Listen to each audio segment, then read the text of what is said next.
Hi viewers, welcome to Healthy Cooking Channel. வீடியோக்குள்ள போறதுக்கு முன்னாடி இதுவரைக்கும் Healthy Cooking Channel subscribe பண்ணாதவங்க மறக்காம subscribe பண்ணிக்கோங்க. பக்கத்துல இருக்கக்கூடிய bell icon-ஐ click பண்ணிக்கோங்க. Hi friends, இன்னைக்கு நம்ம சேனல்ல காரசாரமான நாட்டுக்கோழில உப்பு கறி எப்படி செய்யலாம்னு பார்க்கலாங்க. கேக்கும்போதே டேஸ்டா இருக்கு, சாப்பிடணும் போல தோணுதுல. வாங்க எப்படி செய்யலாம்னு பார்க்கலாம். ஃபர்ஸ்ட் ஒரு கடாயில ஒரு 2 குழிக்கரண்டி அளவுக்கு சின்ன குழிக்கரண்டி அளவுக்கு எண்ணெய் விட்டுக்கோங்க. ஏன்னா ஃபுல்லாக நம்ம எண்ணெயில் தான் குக் பண்ண போகிறோம். அதுவும் செக்கில் ஆட்டின நல்லெண்ணெய். எண்ணெய் சூடானதும் 1 டீஸ்பூன் அளவுக்கு சோம்பு, காரத்துக்கேற்ப காய்ந்த மிளகாய் தான் நம்ம ஃபுல்லாக காரத்துக்கு வேறு எதுவுமே சேர்க்க போகிறதில்ல. அதனால் நீங்கள் எவ்வளோ தேவையோ அவ்வளோ போட்டுக்கலாம். 3/4 கிலோ கறிக்கு ஒரு 15லேருந்து 20 காய்ந்த மிளகாய், காரம் கம்மியாக இருக்க மிளகாய் சேர்க்கலாம். அடுத்ததாக 2 கைப்பிடி அளவு சின்ன வெங்காயம், கொஞ்சமாக கருவேப்பிலை. இதில் நம்ம போடுற ஒரு இன்க்ரீடியன்ஸும் ஒரு டேஸ்ட்டு கண்டிப்பாக அதோட மெயின் ரோல் இருக்குங்க இதில். அடுத்ததாக இஞ்சி பூண்டு 1 டேபிள் ஸ்பூன் அளவுக்கு இஞ்சி, 1 டேபிள் ஸ்பூன் அளவுக்கு பூண்டு தட்டி போட்டுக்கணும்.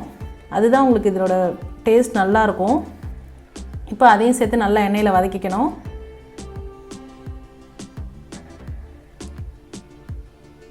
இஞ்சி பூண்டு கொஞ்சம் நல்லா வதங்கினதுக்கப்புறமா நம்ம சுத்தம் பண்ணி எடுத்துருக்கக்கூடிய நாட்டுக்கோழி கறியை அதில் சேர்த்துக்கலாம்.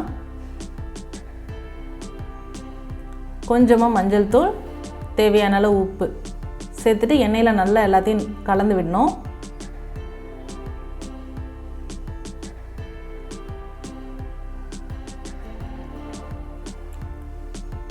நல்லெண்ணெய், சின்ன வெங்காயம், காய்ந்த மிளகாய், கருவேப்பிலை, இஞ்சி பூண்டு நம்ம சேர்க்குற ஒரு இன்க்ரீடியண்ட்டும் இதில் ஒரு டேஸ்ட் நமக்கு நல்லா இருக்குங்க. எல்லாம் சேர்ந்து ஒரு ஃப்ளேவர் சூப்பராக கொடுக்கும்.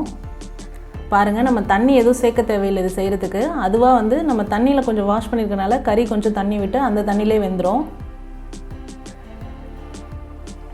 நம்ம ஸ்டவ்வை சிம்மில் வச்சுட்டு அப்பப்போ கிளறி விட்டோம் அப்படின்னாவே போதுமானது. நாட்டுக்கோழி கறிங்கிறதுனால கொஞ்சம் குக் ஆகிறதுக்கு டைம் எடுத்துக்கும்.